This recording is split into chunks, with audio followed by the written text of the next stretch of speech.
Who Are You? An original audiobook by Mindshift Library. The rain started sometime after midnight, the kind of rain that does not fall so much as arrive, a wall of water sliding down the dark. Daniel Cross slept through the first hour of it. He slept the way he always slept now, on his side, facing the wall, one hand curled near his chest, the other side of the bed empty and cool. The alarm would have gone off at 6:45. He had set it the night before out of habit, the habit of a man whose days belong to other people, and then silenced it at 11 when he remembered it was Saturday, the one morning the week allowed him to sleep, which he never did, because sleeping felt like losing time he could spend being behind. He woke at 6:41, the exact minute his alarm would have gone off if he had not already silenced it the night before, which he had, because he had told himself he would sleep in, which he never did. The house was quiet. That was the first thing that felt wrong. Not silent, quiet.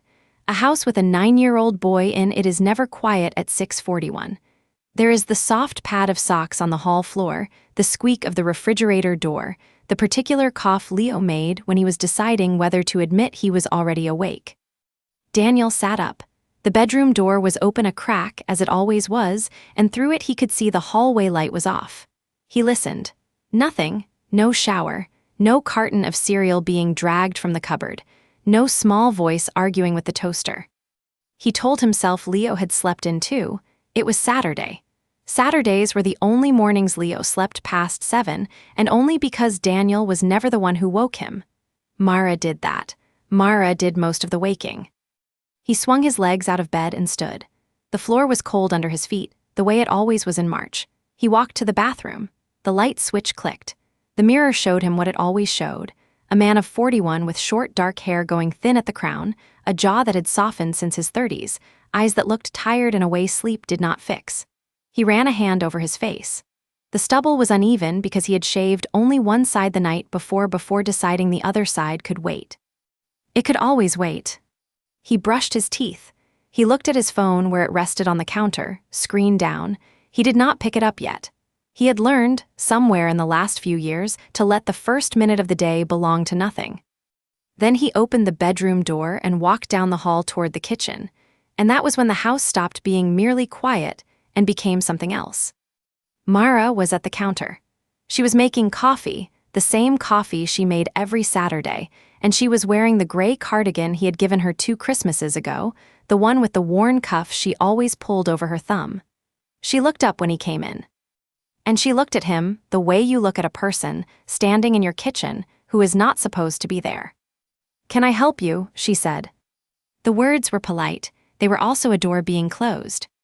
Daniel blinked. "Mara, it's me." She set the mug down slowly. Her eyes moved over his face, his shirt, his bare feet, and settled somewhere past his shoulder, the way people look when they are deciding whether to call someone or run. "Me who?" she said. He laughed. It came out thin, a sound he did not recognize as his own. "Very funny. Leo's still asleep, I think. I was gonna." "Who are you?" she said again, and this time there was no joke in it. There was only a stranger in her kitchen, and a stranger's bare feet, and a stranger who knew her cardigan and her son's name. Daniel opened his mouth, closed it, opened it again. "I'm Daniel," he said. "Your husband, Daniel Cross." Mara reached for the phone on the wall. Not the one in her pocket. The one by the fridge, the one for emergencies, the one Leo knew to use if the smoke alarm ever went off. "No," Daniel said, and his hand came up, palm out, the way you stop traffic. "Mara, please, it's me. Look at me, you know me." She did not look away. That was the worst part. She kept looking, kept seeing a stranger, and the stranger kept insisting he was her husband, and the longer she looked the more certain she became that he was not. "I don't know you," she said, and her voice was steady, which meant she was scared and refusing to show it. "I'm going to ask you to leave now, or I'm going to call." Daniel did not leave. He stood in the kitchen of the house he had lived in for 9 years, in the home he had helped paint and partly financed and almost never sat in, and he said the only thing that was still true. "Leo made a drawing of a blue whale last week. He taped it to the fridge with the white tape because the yellow tape doesn't stick. He calls it Biscuit. You said we should hang it in his room, but we never did because I said I'd do it, and then I didn't." Mara's hand hovered over the phone. "He calls it Biscuit," Daniel said. "You know that, you were there." For 1 second, something moved behind her eyes. Not recognition, something smaller. A flicker of a feeling she could not place, the way you half remember a dream. Then it was gone, and the hand came down on the phone. "Dad," a small voice said from the hall. Leo stood there in his dinosaur pajamas, rubbing one eye with his fist. He looked at Daniel, then at his mother, then back at Daniel. "Who's that?" Leo said. He put a hand on the wall to steady himself, though the wall was steady. It was the inside of him that had moved. He had read somewhere that the body keeps score, that it records the things the mind decides not to feel, and in that moment, barefoot in the hall, he understood the phrase for the first time, because his knees knew something his thoughts were still refusing. Daniel felt the floor tilt, not literally. He would remember later that the floor had not actually moved, but something under him had. "That's," he started and stopped, because what was he supposed to say to a 9-year-old who did not know his father's face? "Leo, buddy, it's Dad." Leo looked at Mara, confused, then back at Daniel, and said the sentence that Daniel would carry for the rest of his life, however long that turned out to be. "I don't know you," Leo said, and went to stand behind his mother. Daniel Cross stood in his own kitchen, in his own home, on a raining Saturday, and everyone he loved looked at him the way you look at weather you did not expect. He tried, for the next hour, to be reasonable about it. People forget things, he told himself. People get confused. Mara was stressed. Leo was half asleep. There had been a long week, a very long week. The kind of week where you pour a glass of wine and forget you poured it and pour another. The kind of week where your son tells you a story and you nod in the right places and remember none of it. But Mara had called someone. He had heard her, through the closed bedroom door, speaking in the low, urgent voice she used for plumbers and school nurses, and the time Leo swallowed a coin. He had stood in the hallway, barefoot, and listened to his wife describe a strange man in the kitchen, and he had wanted to open the door and say, "See, it's me," but he had not, because some part of him already understood that opening the door would only make the stranger more real to her. So he had gone to the front door instead, and he had tried to leave, and the door had not opened. Not because it was locked. The lock was his own, a deadbolt he had installed the spring they moved in, the kind you turn with a thumb. He turned it.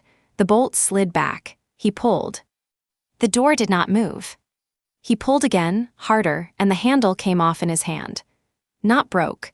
Came off clean, as if it had been waiting to, as if the door had decided it was no longer his door. He stood holding the handle. Behind him, the house settled. Somewhere a pipe ticked as it cooled. The rain hammered the windows. He put the handle back. It clicked into place as if nothing had happened. He turned the deadbolt. He pulled. The door opened. He stepped onto the porch. The air was cold and wet and absolute. The street was the street he had lived on for 9 years. The maple he had complained about every autumn because its leaves clogged the gutter. The blue house across the way with the ugly gnome. The driveway where he had taught Leo to ride a bike. The day he had taken off from work early. The one early afternoon in 3 years, and Leo had fallen and Daniel had caught him, and they had both laughed and Daniel had thought, "This is the part that matters," and then had gone back to work the next day as if it had not. The door closed behind him. He turned. The number on the house was gone.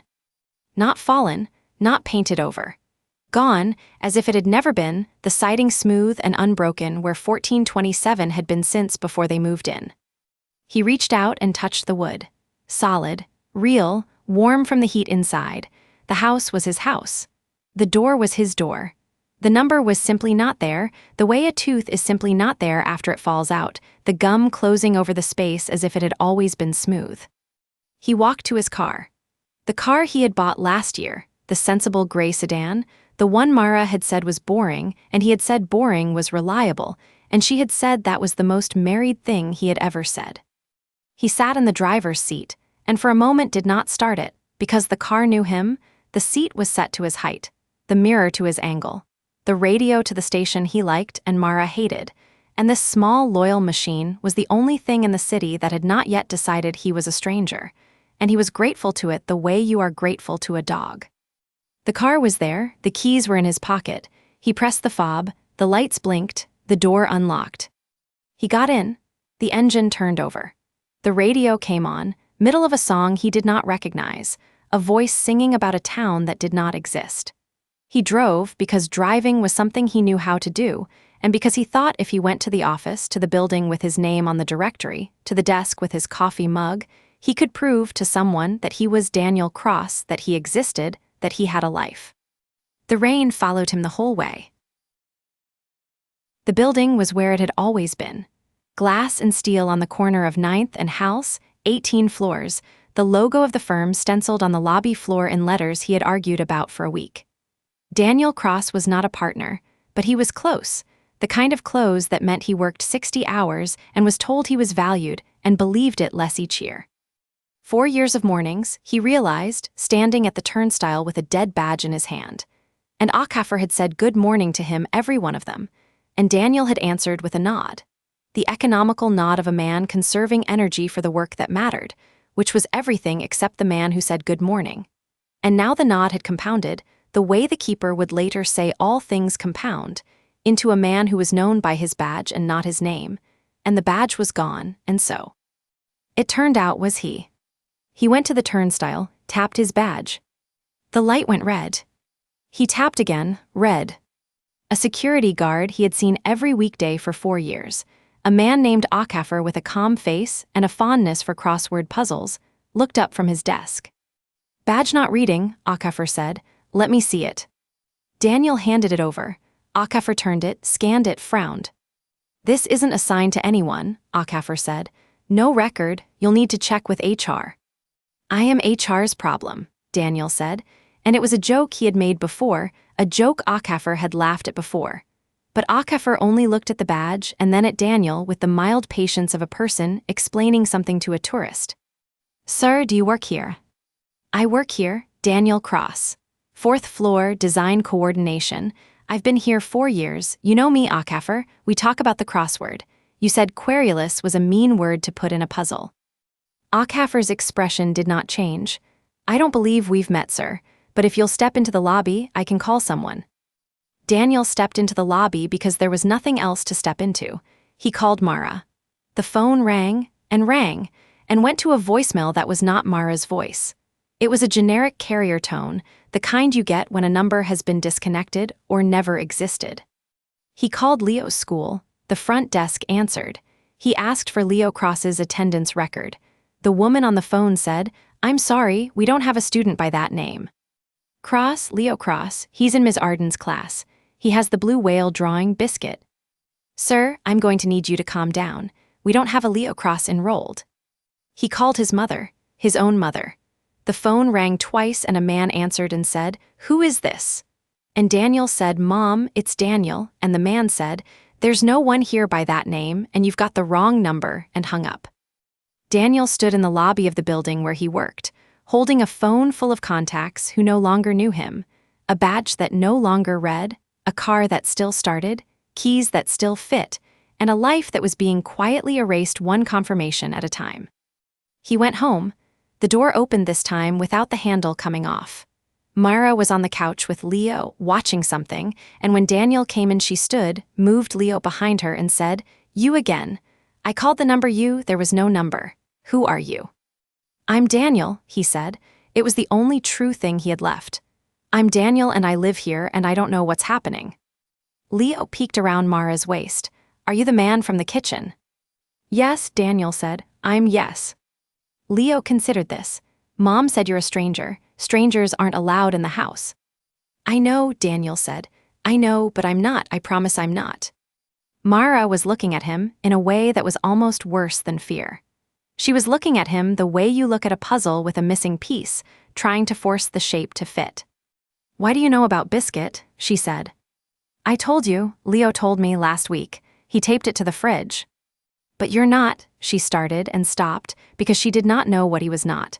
He was not her husband. That was the only thing she was sure of.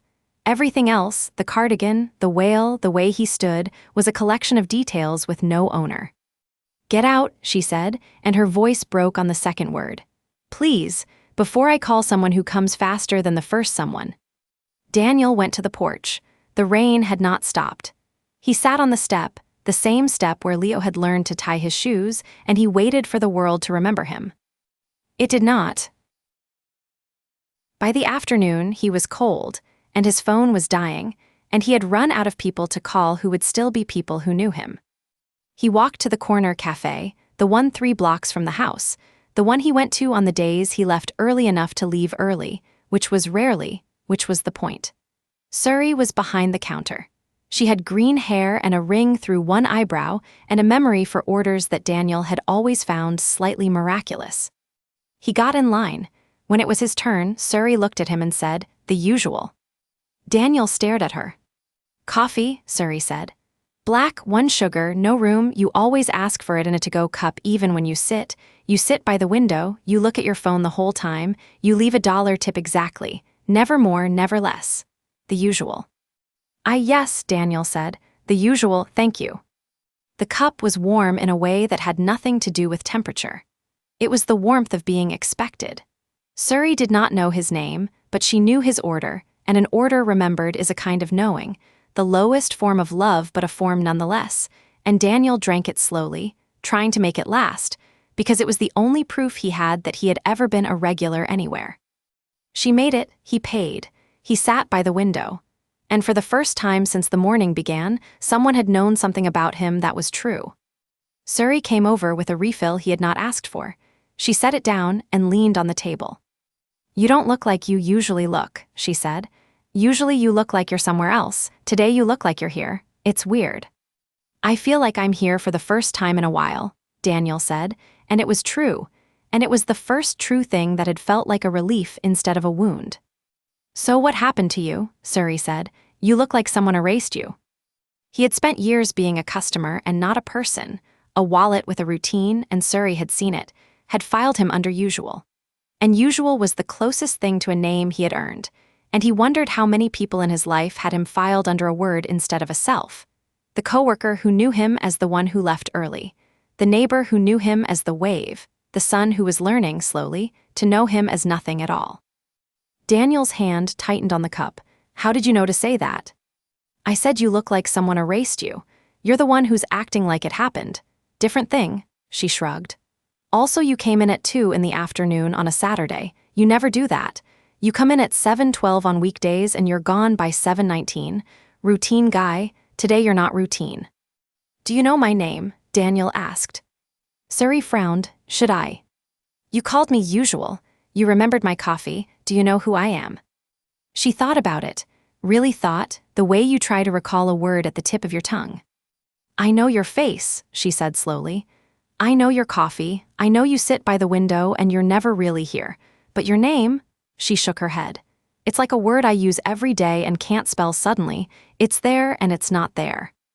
Daniel looked at his hands. "Daniel," he said. "My name is Daniel." "Daniel," Suri repeated, and the word sat in the air between them, a small true thing in a day full of missing ones.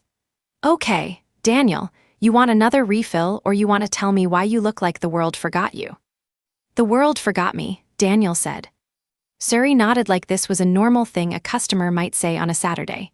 Cool, you want the refill or not?" He did, he drank it. And for a little while, in a cafe with green-haired Suri who remembered his coffee and not his name, Daniel Cross felt like a person again, because someone had poured him a second cup without being asked. And that, he realized, was the kind of thing you only do for someone you expect to see again. When he finally went back, it was dark, and Mara had left the porch light on, which was either a trap or a mercy, and Daniel was too tired to tell which. He let himself in with the key that still worked, because some doors still loved him and some did not, and he went to the living room where Leo's drawing of Biscuit, the blue whale, was taped to the fridge with white tape. He looked at it for a long time. It was still there. Leo's handwriting, the lopsided bee, the whale with one eye bigger than the other. Proof, he thought, proof that Leo existed, that Daniel had seen the drawing, that a Saturday had happened.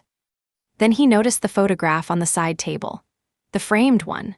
The one from Leo's 5th birthday, Mara and Leo and Daniel squinting into cake light, Daniel mid-laugh with frosting on his nose. He picked it up. The frame was the same, the glass was the same. The people in it were Mara and Leo. Daniel was not in the photograph. Not cut out, not scratched away. Simply not there, the way he had never been, Mara and Leo smiling at the camera with empty space where a third person should stand, as if the space had always been empty and Daniel had only imagined filling it. He thought of the other photographs, the ones in albums he and Mara had made together in the early years before the albums stopped, before the years became something they filed rather than lived. In those, he was present and laughing and real, because in the beginning he had been present, and the beginning was still allowed to keep him. The audit apparently having a statute of limitations on happiness, protecting the man he had been before he had become the man he regretted. He set the frame down very carefully, as if it might bite. He went through the house then, room by room, opening albums, flipping through the phone's photo gallery, and the rule revealed itself, the way a tide reveals a shape in the sand. Where Daniel had been present, the photo held. Where Daniel had been present but only with his body, the photo held his body and lost his meaning. Where Daniel had been absent, the photo rewrote itself to match the absence. In the gallery, a picture of the three of them at the lake last summer. Mara and Leo, Daniel gone, the dock they had stood on shortened by one figure. A video of Leo's school play, Daniel filming from the back row. The video remained, the voice behind the camera remained, but the caption had changed from Leo's big night to a boy and his mother at a play. No father, no filmmaker, only a voice with no face. A selfie Mara had taken, the three of them squished together, Daniel's chin on Leo's head. Mara and Leo, the chin nowhere, as if Mara had taken a picture of herself and her son and the air. He sat on the bedroom floor surrounded by evidence of a life that was editing him out, frame by frame, and he understood, with a clarity that was its own kind of terror, that this was not random. The world was not malfunctioning. The world was correcting. Leo had a shelf in his room. Daniel had built it, actually built it, one Sunday 2 years ago when he had canceled a trip and stayed, the rare Sunday, and they had sanded wood in the garage, and Leo had gotten dust in his hair, and Daniel had taken a picture he would later not look at because he was embarrassed by how happy he looked. On that shelf, among dinosaurs and a half-finished Lego set, was a small wooden boat. Daniel had carved it from a piece of oak, rough and honest, the kind of thing a father makes when he is trying to say "I am here" without knowing how to say it out loud. He had given it to Leo and said, "So you remember I can make things," and Leo had said, "You made a boat," and Daniel had said, "I made a boat," and that had been enough that afternoon. The boat was still on the shelf. Daniel picked it up. It was worn smooth at the edges from being held. On the bottom, in Daniel's own hand, were the words he had carved when Leo was not looking, for Leo. "Love, Dad." He turned it over and over. The boat had not changed. The photograph of the boat in Leo's room had changed, Leo holding it alone, no father's hands, but the boat itself, the actual wood, remained. He went through the house looking for other objects like it, things he had touched with intention, things he had made, given, kept. The mug Mara had bought him, the one that said "World's OKAYESD," Dad in letters she had picked because it made him snort, was still in the cabinet. But the words had faded to "World's OKAYESD," the Dad worn to nothing, as if the claim had been quietly withdrawn. The note Leo had written him, "Dad, I love you," in crayon on yellow paper, was still on the fridge, but the Dad had been scribbled over, not by a hand, by something slower, the crayon lightening until it read, "I love you," and stopped. The boat, though, the boat held. And Daniel began to understand the shape of the rule. The world was not erasing him evenly. It was erasing him in proportion to the presence he had withheld. The photographs, where he had been a body and not a person, rewrote. The words where he had been a title and not a father, faded. But the boat, the thing he had made with his hands on the Sunday he had chosen to stay, that remained, because that was the one afternoon he had actually been there. He sat on Leo's floor holding the boat and he wept, quietly, the way men his age have been taught to weep, and the boat did not judge him, it only remained. They had been roommates for 2 years in college, had shared a couch and a fridge and a catastrophic attempt at brewing beer, and Marcus had been the best man at the wedding. And Daniel had been the one who forgot to send the photos from the wedding to Marcus for a year, and Marcus had not mentioned it, which is what loyal friends do. They absorb the small erasures and say nothing. And Daniel had read that silence as permission, and now here was Marcus, the keeper of the silence. And the silence was the one thing the audit could not take, because Marcus had chosen it, and choice is a deposit too. Marcus was Daniel's closest friend, which is to say Marcus was the person Daniel texted when something broke, and the person Daniel did not text when something mattered. They had known each other since college. Marcus was loud and loyal and terrible at remembering Daniel's work stories, which Daniel had always taken as a relief. Daniel found Marcus's number in his phone. The contact still said Marcus. The phone still called it. Marcus answered on the third ring. "Cross," Marcus said. "You alive? You missed the thing." "What thing?" The thing we said we'd do. The thing you said you'd be at and then you weren't, like everything." Daniel closed his eyes.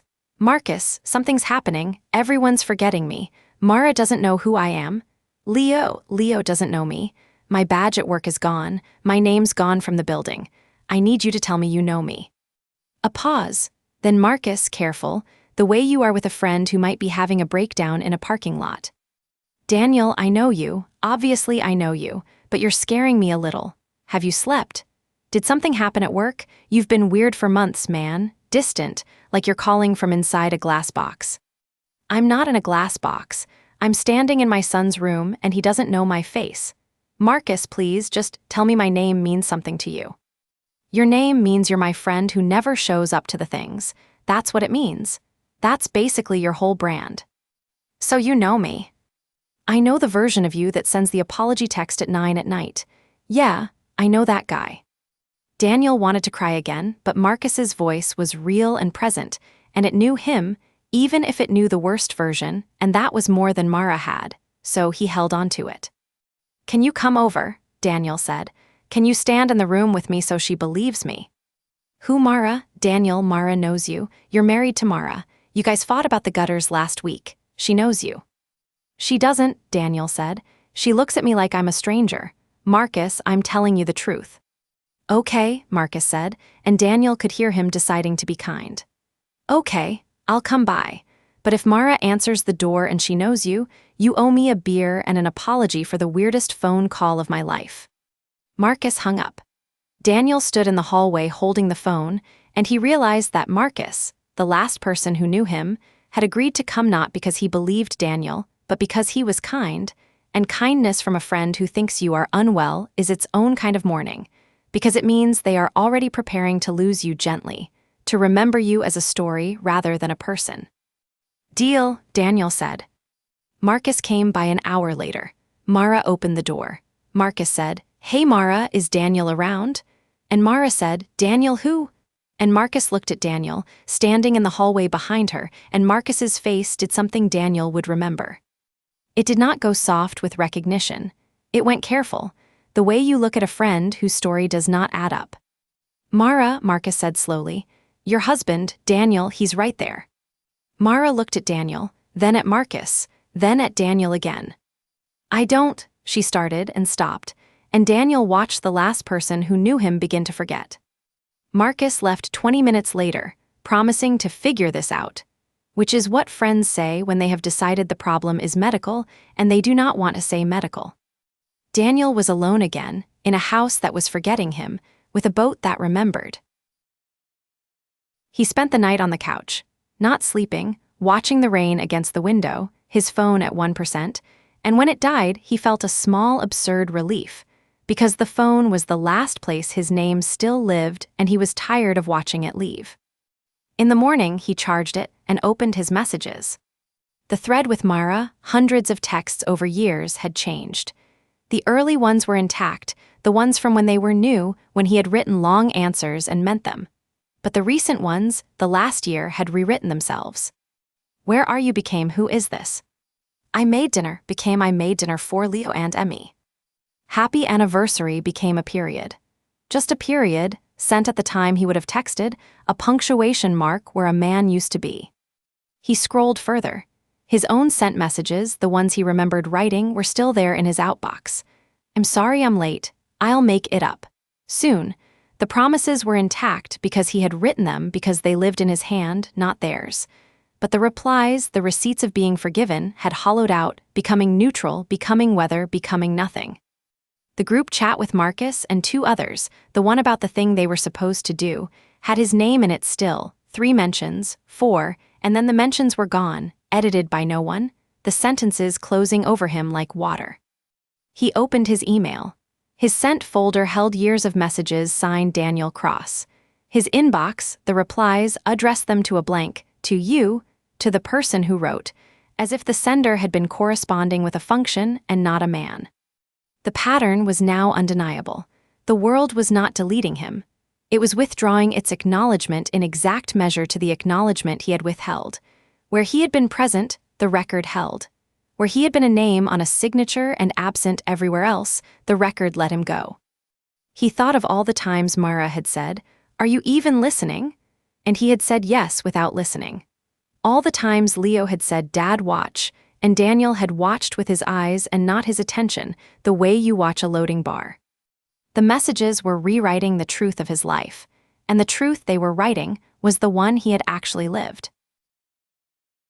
The neighbor, Mrs. Hale, was 92 and lived 2 doors down with a garden of herbs she talked to. Daniel had lived next to her for 9 years and spoken to her maybe 20 times. He had waved, though. He had waved every time he got the mail, a small automatic lift of the hand, the kind of gesture that costs nothing and means less. He went to her house because he had run out of better ideas, and Mrs. Hale, he had noticed, was old enough to remember things other people had forgotten, which felt like a kind of hope. She answered the door with a trowel in one hand and a look that said she was deciding whether he was a salesman. "Mrs. Hale," Daniel said, "it's Daniel from next door, 1427. "There's no 1427 anymore," she said, which was true and which he was getting tired of being reminded of. "But I know the face. You're the waving man." "The waving man. You wave every time you get the mail, little wave like this." She did a small lift with the trowel. "You never stop, never say hello, just the wave. My Herbert used to do that. Waved at everyone, knew no one. You're like him." "I waved," Daniel said. "That's what you remember, the wave." "I remember the wave because it was the only thing you gave. Everyone gives words. You gave a wave. A wave is a promise you'll be there next time, and you never were, but you kept promising with the hand." Daniel felt it like a slap delivered gently. The waving man, that was what remained of him in Mrs. Hale's memory. Not his name, not his help with her groceries that one time, because he had not helped, he had waved. The wave, the smallest deposit, had outlasted everything else, because it was the one thing he had given consistently, even if it meant nothing. "Do you know my name?" he asked. Mrs. Hale squinted. "Daniel," she said, and then, "No, I don't think so. But you're the waving man, and the waving man is standing on my porch, so something's different today." "I'm here," Daniel said. "Actually here, not waving here." "Well," Mrs. Hale said, and she stepped back and opened the door wider, which was the most generous thing anyone had done for him all day. "Then, coming out of the rain, waving man, the herbs don't care who you are." He sat in her kitchen, which smelled of rosemary and thyme, and for an hour he was simply a person in a chair, known by a gesture, and he understood that even his smallest habit had been a kind of presence, and that presence, however thin, was the only thing the forgetting could not fully take. He found the place by accident, or by the kind of accident that is actually a pull. He had walked for hours, the city blurring into evening, and he came to a street he did not recognize, which was itself impossible because he had lived in the city for 19 years. But the street was there, narrow and gray, with a single shop that had no sign, only a window, and in the window, photographs. Hundreds of them. Photographs of people with the corners eaten away, faces softened to suggestion, names written and crossed out. The herbs lined the windowsill in mismatched pots, each labeled in a hand that had labeled thousands of things in a life that had outlasted most of them. Rosemary for remembrance, she had once told him, when he waved and kept walking, rosemary for remembrance, and you would do well to remember that. And he had smiled and waved and not remembered, and now here she was, remembering the wave and the rosemary, and the man who had given neither his time nor his name, but had given, faithfully, the lift of the hand. He went in. A bell rang, the kind that sounds like it is apologizing. Behind a desk sat a man who looked to be about Daniel's age, maybe older, with the calm of someone who has read every file. He wore a gray coat that had seen decades. His name, if he had one Daniel could read, was not offered. "You're early," the man said, "or late, hard to say with you people." "Do I know you?" Daniel said. "You don't, that's rather the point." The man opened a folder. Daniel's folder, though Daniel had never been here. Inside, a photograph of Daniel at Leo's birthday, the version where he was already gone. A transcript of his last year of texts. A list typed of every promise he had made and not kept with dates. "I'm the one who handles the withdrawals," the man said. "Not the forgetting. The forgetting does itself. I just manage what's left. The registry of the unremembered. We keep the objects people earned by actually showing up. Everything else we let go." "Who are you?" Daniel said. "I'm the one who was you," the man said.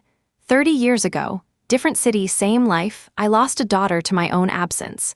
By the time I noticed, she had a father-shaped hole and no memory of the man who made it. I came here to fix it. There's no fixing it. There's only the next one." Daniel sat. The man slid the folder across the desk. The ink was the blue of a pen Daniel recognized. The cheap company pen from the drawer in his own kitchen. The one he used to sign Leo's school forms and nothing else. And seeing it here, in a folder in a place with no address, written in his own hand before he had lived the understanding of it, was the most impossible and most obvious thing in the world.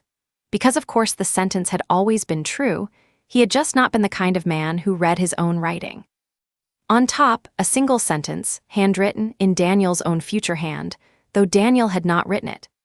"The world keeps only what you gave it." "Read it," the man said. "You wrote it already. You just haven't lived to the part where you understand it." Daniel read it, and for the first time, the terror had a shape he could hold. The man in the gray coat, Daniel would later think of him only as the keeper, because names were exactly what this place took. Explained the rules the way you explain a language you have spoken your whole life. "Love is a deposit," the keeper said. "Not a feeling, a deposit. You put yourself somewhere, it stays. You take yourself back, it withdraws. Most people don't notice because the balance moves slowly. A missed dinner. A phone call that becomes a text. A promise that becomes a pattern of broken promises. Each one is a withdrawal. Small, silent, compound." "Why me?" Daniel said. "Why now?" "Why you is the part you already know. Why now is the audit. The world runs an audit when the balance hits zero. Your account closed this morning. That's why the door didn't know you. That's why the photographs let you go. The house loved you as long as there was a deposit to love. And the things that stay," Daniel said. "The boat, the wave, Mrs. Hale.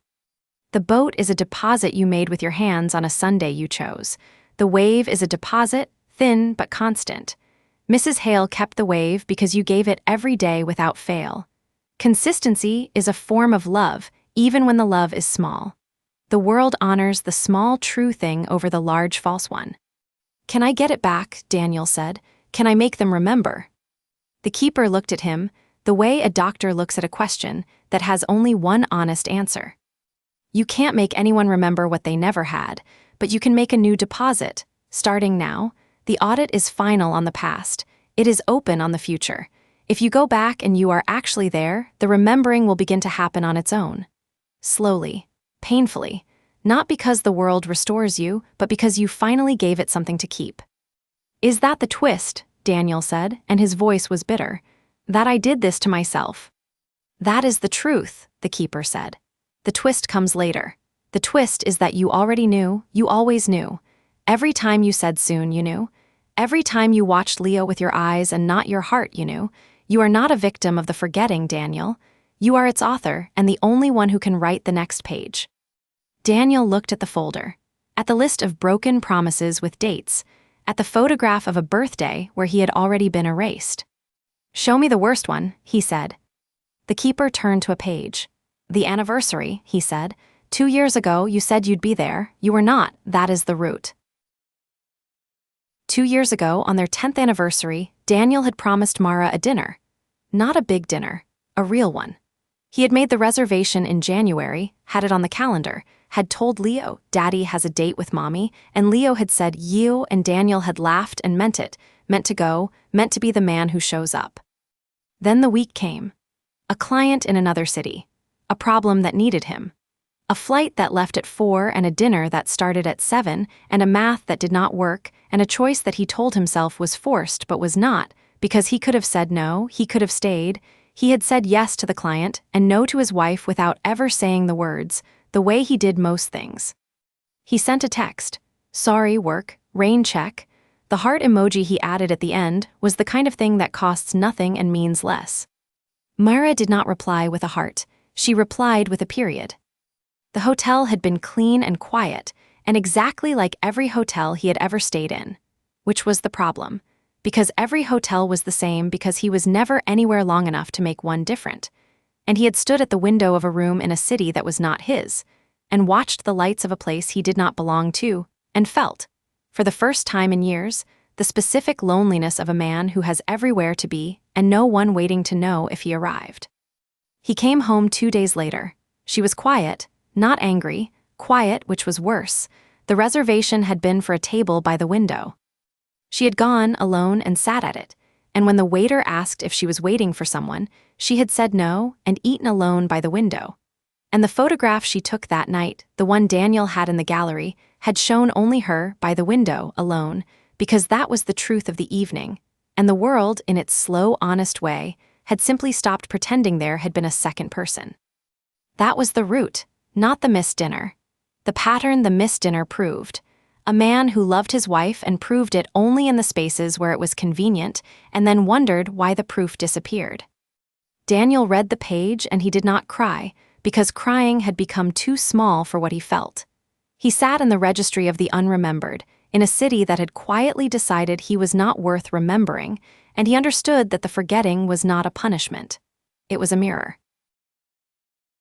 The keeper slid a second object across the desk, not a photograph, a letter. Daniel recognized the envelope. He had bought a box of good envelopes the year before, the kind for things that matter, and he had written one letter to Leo on the night Leo had his first bad dream about school. The night Daniel had gone in and sat on the edge of the bed and Leo had said, "Will you stay?" And Daniel had said, "I'll always stay," and then had gotten up and gone back to his email. But first, that night, he had written the letter. "Dear Leo," it said, "I am not always here the way I should be, I know that. I'm trying to be the kind of father whose son doesn't have to wonder if he matters. You matter, more than the work, more than the phone, more than all of it. I'm keeping this so one day I can give it to you when I've earned it." He had not given it. He had put it in the box, in the drawer, in the place where intentions go to wait for a someday that never came. "The letter stayed," the keeper said, "because you meant it when you wrote it. The meaning survived even when the giving did not. This is your proof, Daniel, not that you were perfect, that you knew. The world kept the one true thing you made without an audience." Daniel held the letter. It was the only object in the registry that had his full name on it, written by his own hand, Daniel Cross, father trying. "I can still give it," he said. "Then give it," the keeper said. "That's the only instruction. Go back. Be the man who writes the letter and then stays in the room. The rest will follow, or it won't, and either way you'll be someone who mattered, which is the only thing the audit can't take." Daniel stood, the folder closed, the bell apologized on his way out. Outside, the street was gone. There was only the raining city he knew, and the long walk home, and the choice that was finally, actually, his. On the walk back, his mind did what frightened minds do. It offered him escapes. Maybe this was a coma, he thought. Maybe he had hit his head on the porch and the whole thing was a dream his brain was telling to scare him straight, the way people in movies get a glimpse of the afterlife and wake up reformed. He almost believed it. The dream theory was kind. It meant none of it was real, which meant none of it was his fault. Then he passed a mirror in a shop window and saw himself, rain-soaked, 41, real, and the reflection did not flicker or fade, and a dream would have flickered, so he let the dream go. Maybe it was a company, he thought. A firm that wiped records, a competitor, a grudge. He worked in design coordination, he had stepped on people, maybe someone had stepped back. But the photographs had rewritten themselves in his own home, and no firm could reach into a child's drawing, and Mrs. Hale had remembered a wave from 9 years of waves, and a competitor does not archive the small true gestures of a stranger. So he let the conspiracy go. Maybe Mara was doing it, he thought, with a cruelty he did not believe she had, a test, a performance, a way to make him feel what she had felt. But Mara had looked at him with fear, not malice, and fear does not rehearse, and the door had not known him before she did, so he let the blame go too. By the time he reached his own street, he had discarded every false explanation, and what remained was the one the keeper had given him, which was also the one he had always known. He had not been cursed, he had been corrected. He let himself into the house. Mara was asleep on the couch, Leo curled against her, the TV glowing low. Daniel stood in the doorway and looked at his family, the two people who no longer knew his name, and he felt something he had not felt in years, which was the simple ache of wanting to be in the room. He did not wake them. He went to the kitchen, and he did the only thing the audit had left him the right to do. He made a deposit. He wrote on the back of the envelope that had held the letter in his own hand, for Mara, I am sorry I was a body and not a husband. I am still here. If you ever want to know me, start with this. He set it on the counter where she would find it in the morning. He did not sign it Daniel because the name was not his to claim yet. He signed it, simply, the man who waved. Then he went to Leo's room and he placed the wooden boat back on its shelf, and he sat on the floor and he stayed. Not for an hour. For the whole night, awake, present, the way he never had, the way the audit could not take because it was happening now, in real time, a deposit made while the balance was open. Some time before dawn, Leo rolled over and opened his eyes and saw a man on his floor. Who are you? Leo said, not scared, only curious, the way children ask about the weather. I'm the man who made your boat, Daniel said. I'm the man who's going to stay this time. Leo considered this.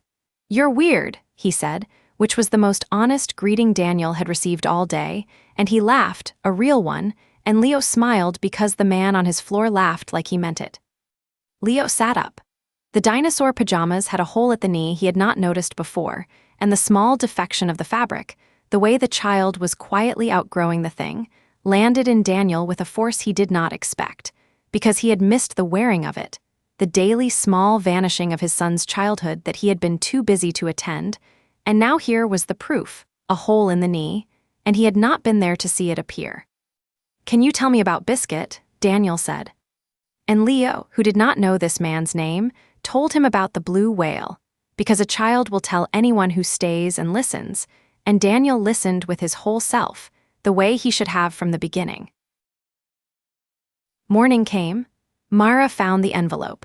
She read it standing in the kitchen light, and Daniel, in the hallway, watched her face move through confusion to something like recognition of a feeling she could not place, to a small softening, the way a locked door tests the key before it opens.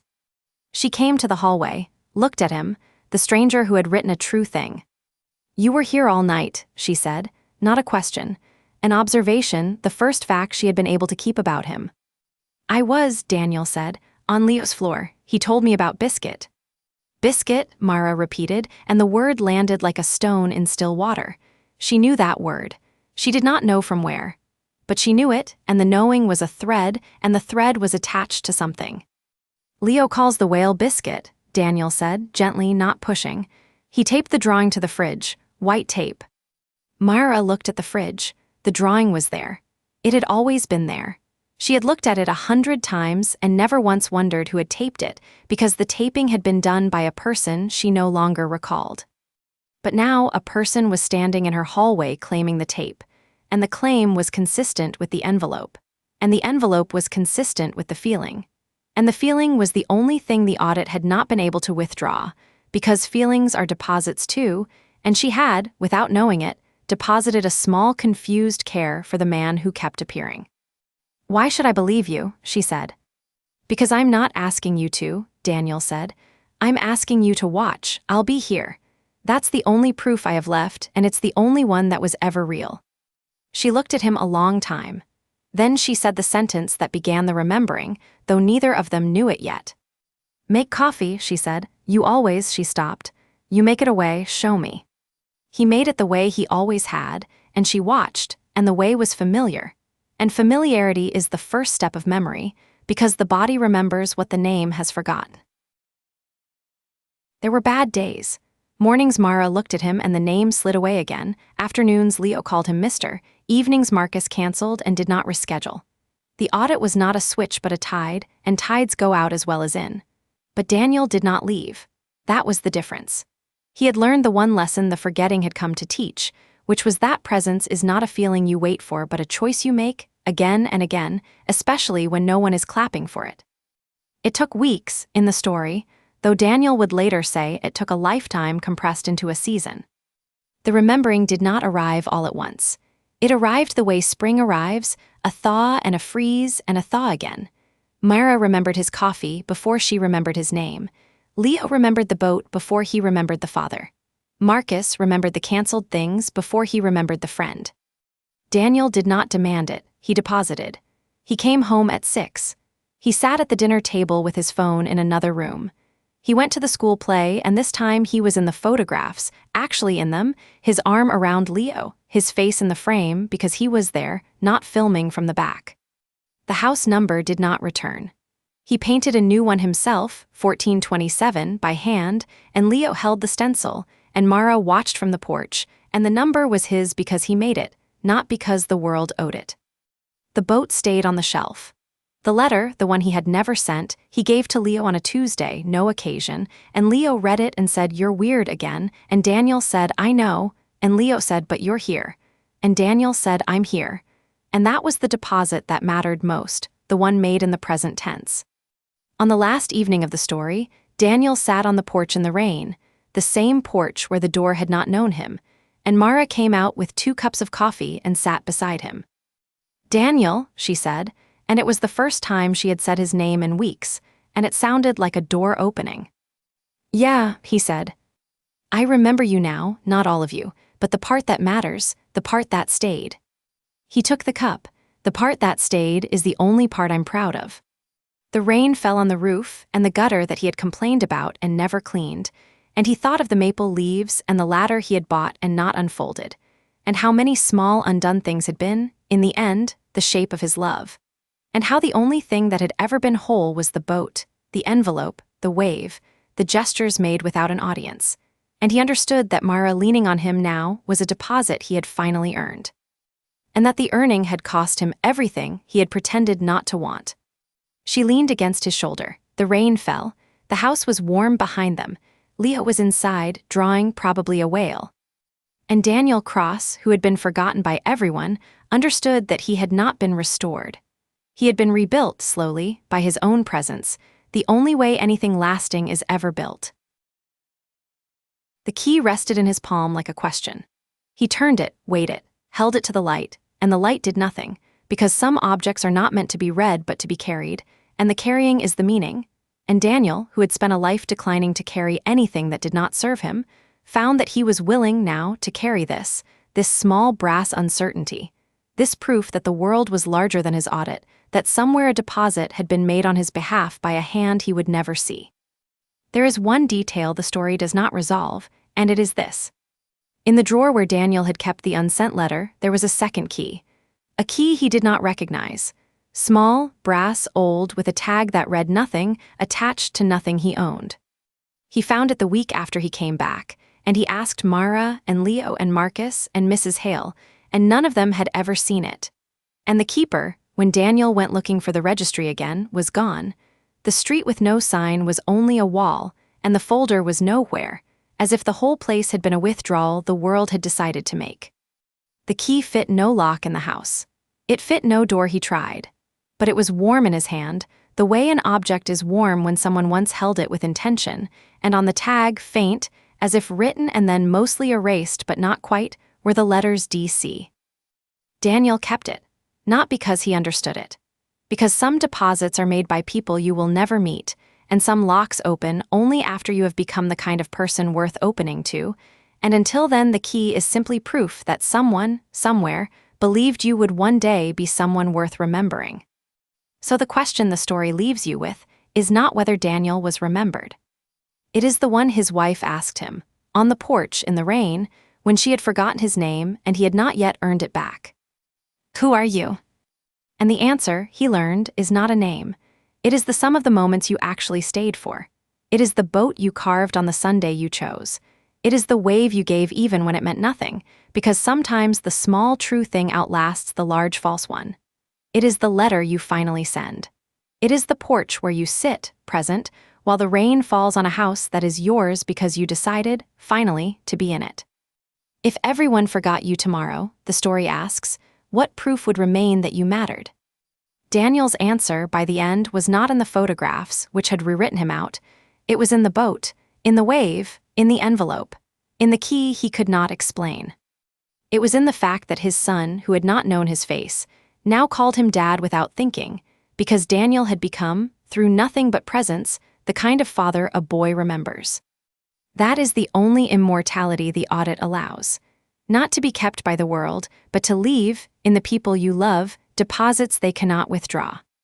So be the man who stays, be the wave that means it, carve the boat, send the letter, sit on the porch in the rain and be in the room. Because one day the door will ask you who you are, and the only answer that holds is the life you actually showed up for. Who are you? The rain answered for no one, but Daniel, for the first time, could.